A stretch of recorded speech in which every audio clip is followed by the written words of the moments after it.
Women in Maritime Operations is an organization of women. With more than 800 members across 200 companies, we are excited to celebrate our 6th year of educating, engaging, and elevating women in the maritime industry. We are dedicated to connecting women from all corners of maritime operations and fostering a strong community of support and collaboration. Join us and discover our member benefits. We offer a variety of in-person and virtual events so members can participate regardless of geographical location. To learn more about WIMOS and how you can be a part of this incredible journey, visit www.wimos.org. Welcome back to Between the Levees. I'm joined today by Margo Brock, the President and COO of Mercury Resources. Margo, thank you very much for joining me. Thanks, Tim, for having me. Pleasure to be here. Absolutely. Well, you know how these begin, I think. Tell me, where were you born? I was born upstate New York in by Hamilton, which is right near Colgate University. What did your parents do for a living? My mother was a high school math teacher, and my father was a salesman, cars and equipment and things like that. You have any siblings? I do. I have an older brother. Okay. Well, what was life growing up in upstate New York? Well, we were only up there for a couple of years, and then the family came back to Long Island, where I was raised, which is where I also currently live. And life was good. My brother was 3 years older than me, and it was mom and dad, 2 kids, house and a dog, and it was a pretty easy life. It was nice. My mother was a teacher. She was off in the summers, and we boated through the summers and just enjoyed. Were you drawn to anything in school? Oddly enough, I was actually drawn to math, which clearly I came to naturally by my mother. And that was always my strongest subject. And I did think that when I graduated, I was going to go be a math teacher, or I was going to be an accountant, or I was going to be something very math driven. And then last minute, I changed my mind, and I didn't do what I thought I was going to do. What brought you to SUNY Maritime College? So my brother is 3 years ahead of me in school, and he went to Maritime. So that was how I knew of the school. It wasn't very far away. It was an hour's drive or so. So I spent enough time there. For a lot of years, I just thought, it's not for me. I'm not interested. My brother loved it. My father said, it's great, you should go. And I said, nah, I don't think so. And then I got to the end of my senior year, and maybe faced with high school graduation, faced with the reality of going to college, you start to look at things differently. And while I was headed off to school to be a math major, suddenly just before I graduated high school, I decided to change. And I went home one day to my parents and said, after thinking about it, I want to go to Maritime. And that was on a Saturday. And my father called the school on Monday, faxed over some information on me, my transcript, and they said, no problem, she can get in, just go through the proper channels and actually apply, which I did immediately, and I got in. So it was a bit of a last minute change, and that's how I found myself at SUNY Maritime and, starting what ended up being a career in the shipping industry, but wasn't originally my path. Well, how was the school arranged? Were there specializations you could take? Was it all one track? How did that work at that university? The first separation in your curriculum is whether you were going to go for a deck license or be an engineer and go for your engineering license. And the school as it exists today is slightly different than when I went in the 90s. And when we went to school then, you could not get your college degree unless you passed your U.S. Coast Guard license. I selected a deck curriculum, which meant I had to pass my third mate license before I could graduate. So no license, no degree. That has changed. There is not a mandatory license program at the school anymore. But once you got into the 2 degrees that were either focused, or the 2 paths, I should say, that were either engineering focused or deck licensed focused, then there were some curriculums and some degrees within them. But unlike a traditional university, and as a lot of the listeners to your podcast will know, the maritime schools are all fundamentally, they're related to careers around shipping. So, that keeps everyone a bit centralized, even if you have different degrees. You're never too far off from what your neighbor is doing because everyone's going for something that is shipping related. Do any highlights stick out from your time there? Oh gosh, there's a lot of highlights.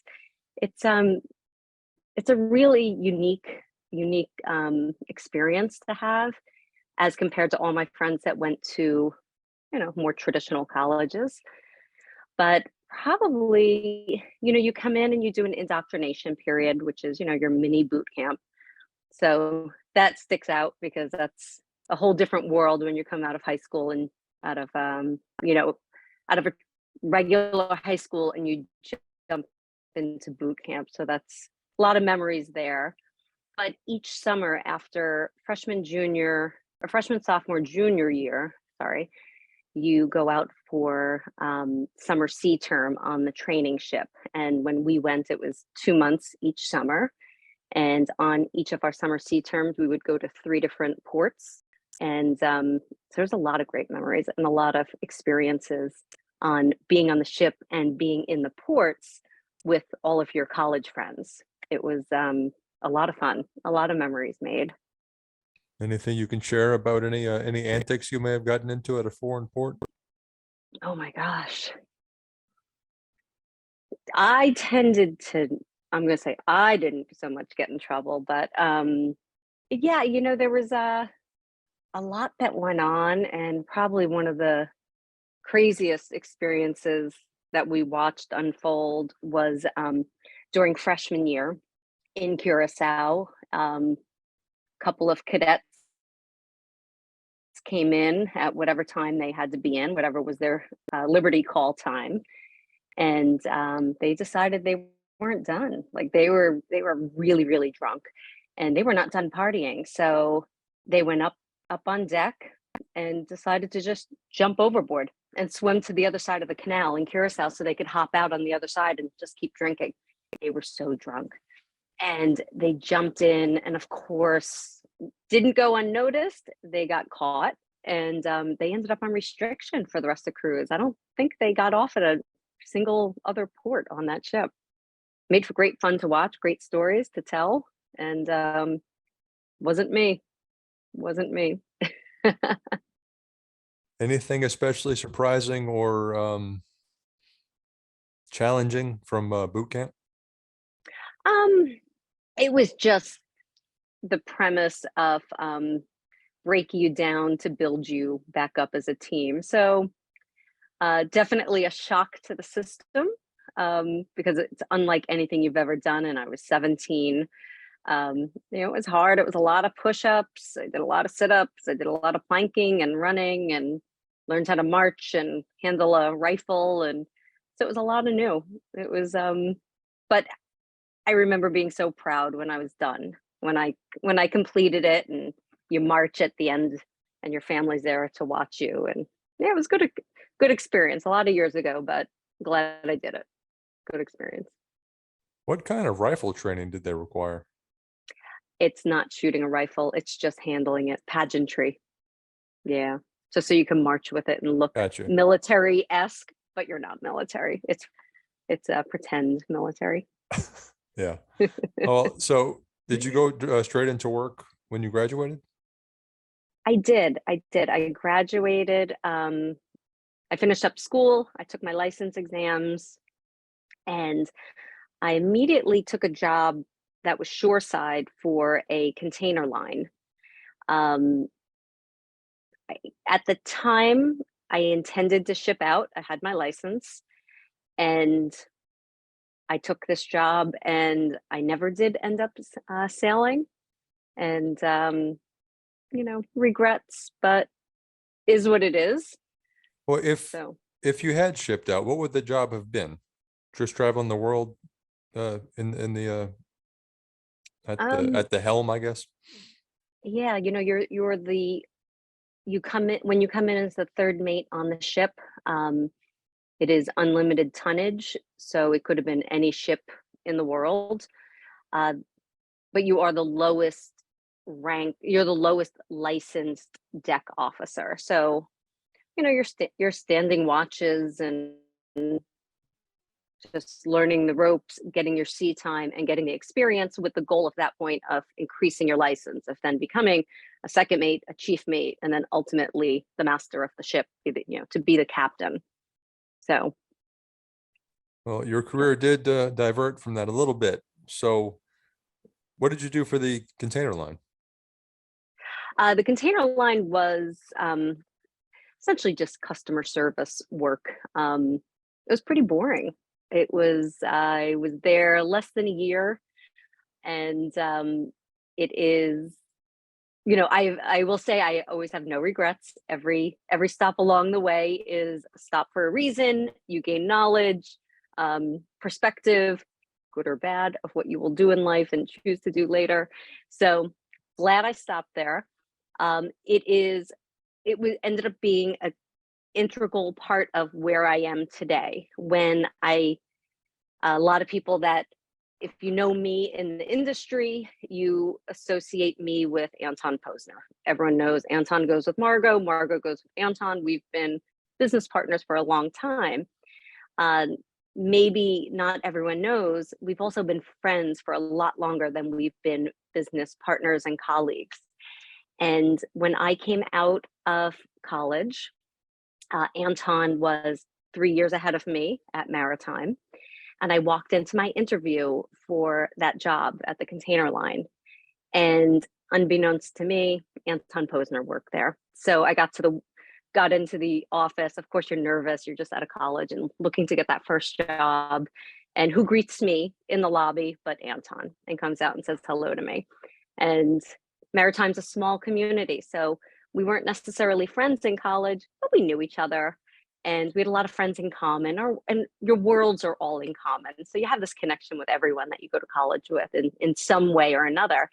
And I took the job, and it was less than a year, but Anton and I became the greatest of friends at that moment. And we had a great time working together. So from there, he went one direction, I went the other, but we always stayed great friends. And we've been a part of each other's life since then. I joined a trading company where I was working in cocoa. So it was physical and exchange trading of cocoa, dealing with all the chocolate companies. It was a lot of fun. I did that for a lot of years. My clients were Hershey and M&M Mars and Guittard and Ghirardelli and Blommer and all the US chocolate companies that you can think of, and did that for a long time. And that, as my next stop, gave me a great background for where I am today as well. And ultimately, after 10 years from when I had left working with Anton, he was now looking to hire someone to work in bulk and break bulk logistics. So I had the logistics background. I didn't have the experience yet on hard commodities. That would be what I would end up handling there. And I made the move.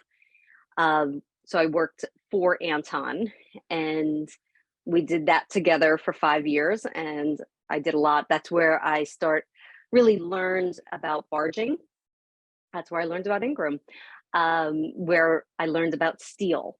That was something that was new to me. Everything before, I'd spent a lot of time in soft commodities. So now I was in hard commodities. And we spent 5 years together there. And then from there, we left and started onto what became the businesses where we had ownership, where we were partners together in the company, which was first as minority partners in a joint venture with a large Singaporean company doing more of the same type of work. And that led to eventually the two of us just going out completely on our own and deciding to start Mercury Resources together in 2018. And this time without a partner, without, outside investors, without anyone else, just Margo and Anton. What was one of the most surprising things you discovered maybe when you learned about barging or this marine industry, inland marine industry? So I will tell you that I'm a kid that, I grew up on the East Coast. I grew up in New York. I grew up on the water. But there's not a real barging community here around Long Island. There is barging for certain things. There's barges that do move aggregates and garbage around New York Harbor. They exist, but you don't really think about them. Having the education I had from maritime, coming out with my degree was marine transportation, which is essentially a business degree. That combined with my license experience to sit for my Coast Guard license, everything about my degree was shipping. However, it was so focused on blue water. We talked about, I had Admiralty law as a minor. We did contracts. We looked at the fine print on the backs of bills of lading. I learned all about navigation across the ocean and up and down the coastline. I never learned about barges. I never learned about the river system. So getting into this business after having such a strong foundation in a merchant marine, in the world of being a merchant mariner and the shipping world, to realize that it is such a huge part of the United States, what we move by barge. It is so extensive, the volume of barges that move on that river. I really had no idea because I didn't grow up near it. And I always think that that's maybe a fail in my degree and in my education of how I studied at a school based in the United States, teaching me about shipping, and never taught me about the barging world that existed. So it was quite an eye-opener to come into it. It was fascinating to start to learn about barges and understand what they do, what they move, how far they go.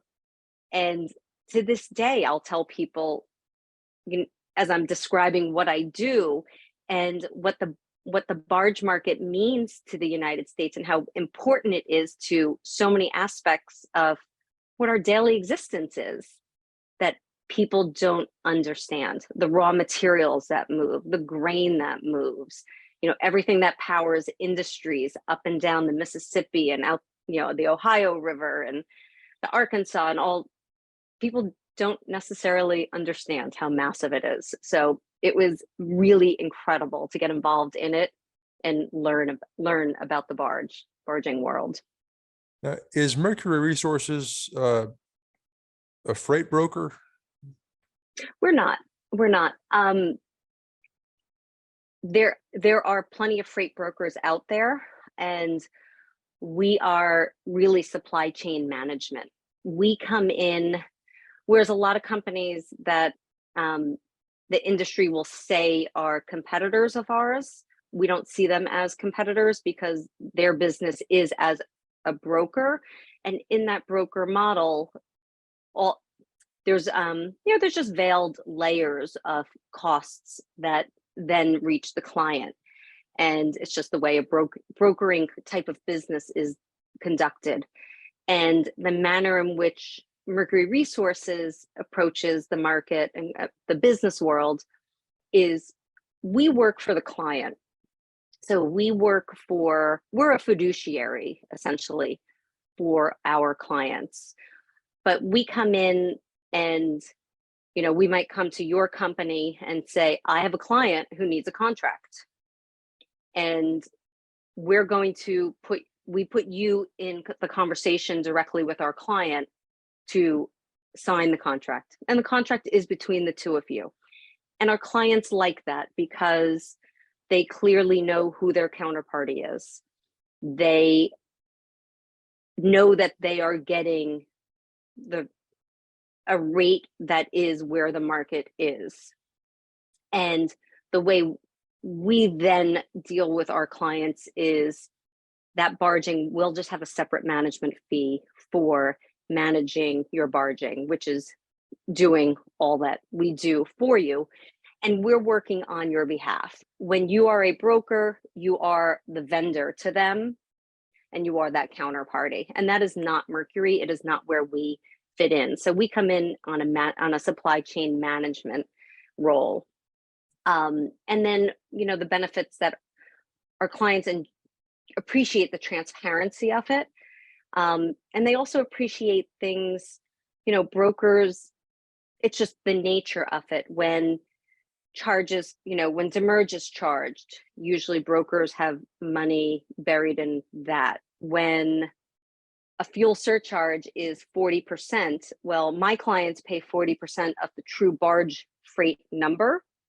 Whereas if you've gone through a broker, you're paying that barge number plus their margin that's built in there, and you're paying 40% on their margin as well.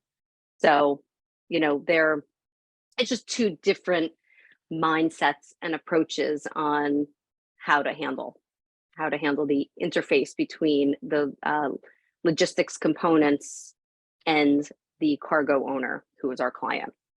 What does the future look like for Mercury? Or is it a growth phase? What's the long-term vision? The long-term vision, well, thankfully, I still have kids I have to get through college. So Mercury's not going anywhere anytime soon as far as I'm concerned, because I got two college bills ahead. We are actually on a growth path. We, in fact, just started that last week. Sorry, this is the first full week with a new business development person who came out of Norton Lilly.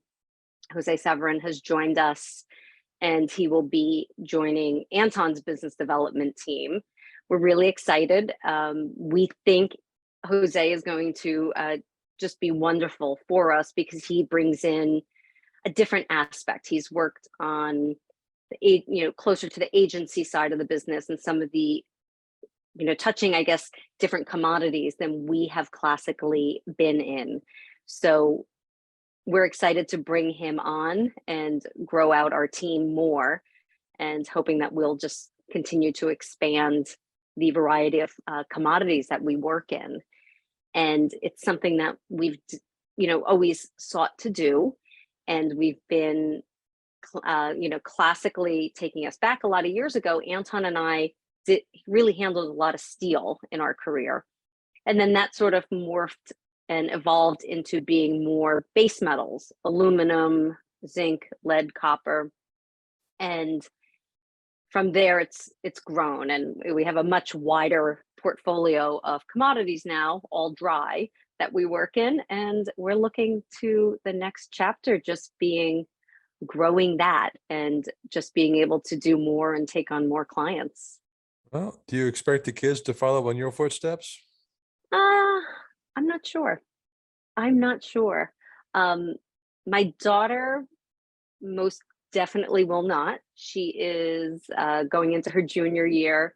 She is a competitive softball player, and her career is leaning towards sports management. So if anyone's looking for an intern for next few years in college, front of house MLB team, that's where she would love to be. If it's the Astros, it would probably be the best because that's her favorite team.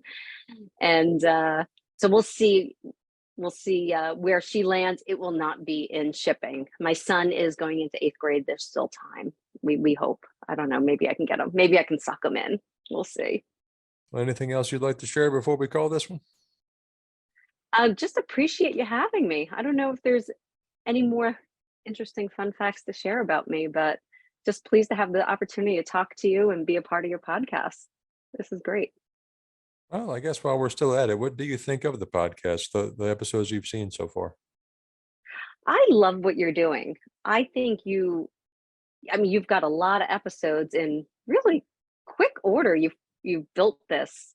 I think you're just so fascinating because you touch on so many different aspects within the barging world and in the shipping world, in the roles that you've been in. So watching through, as I look through who you've had on, it's just such a great variety of people at different places and moments in the industry. So keep doing what you're doing because it's really cool.